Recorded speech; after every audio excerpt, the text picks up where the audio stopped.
Samahan nyo nga kami kumain sa may Ugbo, Tondo, Manila. Tara, tikman yung iba't ibang klaseng pagkain dito na hindi pa natin nakikita.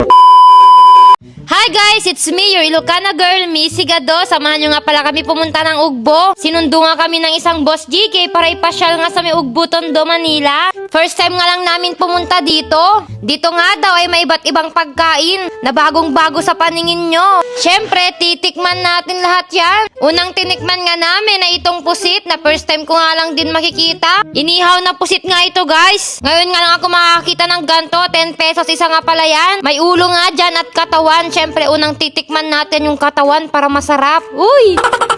Isasawsaw nga lang namin ito sa may madaming sibuyas, guys. Akala ko nga hindi masarap pero grabe, sobrang sarap pala. Parang gusto ko ulit balikan sa Ugbo. Ang masarap talaga dyan ay yung katawan niya, guys. Pati yung suka ang sarap. Sayang nga lang at hindi kami nakabili ng madami. Nakakita nga ako ng kinikrave ko kaya binili ko itong mangga. Kitang-kita niyo naman siguro sa ngiti ko na gustong gusto ko ang mangga. Bumibili nga din yung bebe ko ng cheesy corn. Grabe guys, napakadaming masasarap na pagkain dito. Nakikita ko parang nabubusog na ako. Ang dami talaga. Hindi nga kami makapili kung ano yung kakainin namin. Parang gusto ko lahat tikman. Pinunta nga kami ni Boss GK dito sa may umuusok daw na pagkain. Huy, ito yung nakikita ko sa Facebook, yung pag kinakain nila may lumalabas na usok. Kaya naman, titikman natin yan kung ano ba yung lasa nito. Parang piniprito.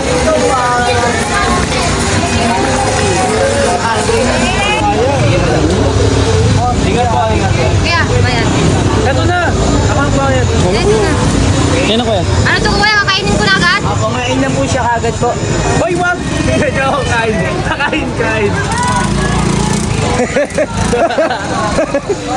What? Ganon.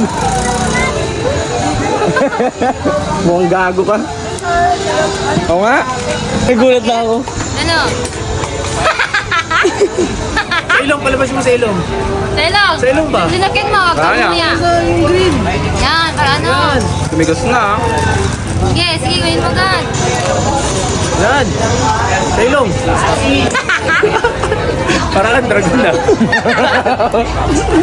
Mark. Mark ka, dali. Yan, kagatin mo na. Yan. Yan. Ay, ba naman ito? Yan mo. Yeah, Tatenga.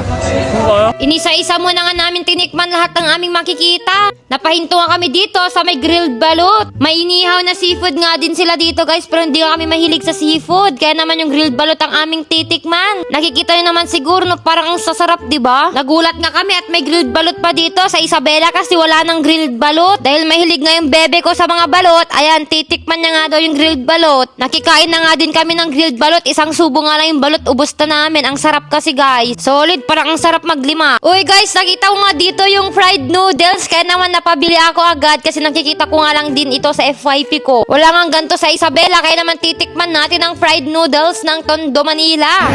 Boss. Picture boss. Boss, kaisa naman dito. Picture. Nakakita nga din ako dito ng tanghulo kaya naman napabili ako agad. 95 pesos isang tangkay nga yan guys. Diba nagngina pero naimas dayta. Kaya naman titikim tayo ng isa. Pero sulit na din yan kasi ang laki niya diba ang dami. Daming laman. May ubas saka grapes. Ay grapes? Strawberry. Hindi naman niya alam eh. Pa natin ang oyster sauce.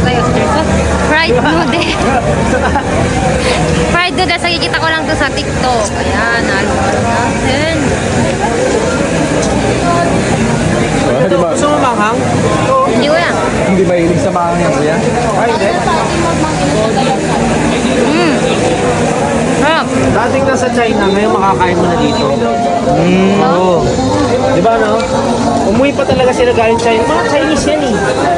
Oo. Di ba nagsasabi ko? Hindi nagtatagalog. Hindi ako naiintindihan. After namin nagpika-pika, ipupunta nga daw kami sa isa sa sikat na pagkainan dito, ang tumbong. Alam nyo ba ang tumbong guys? Ayan, pupunta nga daw tayo doon para matikman natin ang kanilang tumbong. Isa nga din daw ito guys na dinadayo dito sa may Ugbo ang tumbungan. Binabalik-balikan nga daw talaga ito kasi nga daw masarap.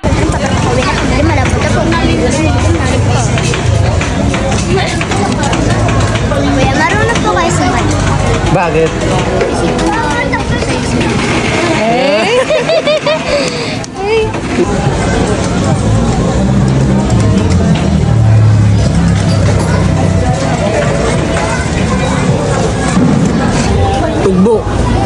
tumbong? Tumbong.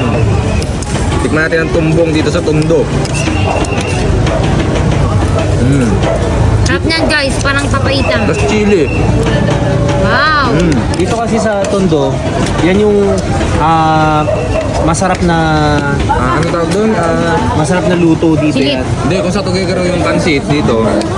Sa Tondo. Anong Pag tawag sinabi doon? Tondo. Mati pa to. Hindi, anong tawag doon? Parang trademark nila. Oh, yun, Tabagan. trademark. Hindi, anong tawag doon eh? Gada kalesa. Ano? Alegre sa logo. Specialty. May sinasabi ka noon. Trademark. Bestseller. Tinatanong mo sa akin, ano yung kanya dito sa Santiago? Yung parang... Trademark nga. Trademark yun. Yung sinabi- Specialty. Yung... Hoy, specialty. Di ba sa Tuguegarao, Batil Patong? Ilocano, specialty ang igado. Sa Tuguegarao, Batil Patong. Oh, delicacy. Delicacy. Oh, Kalesa naman. delicacy. Isang puta. After nga namin kumain, bumili nga pala ako ng mga pampasalubong na chocolates. Madami nga daw dito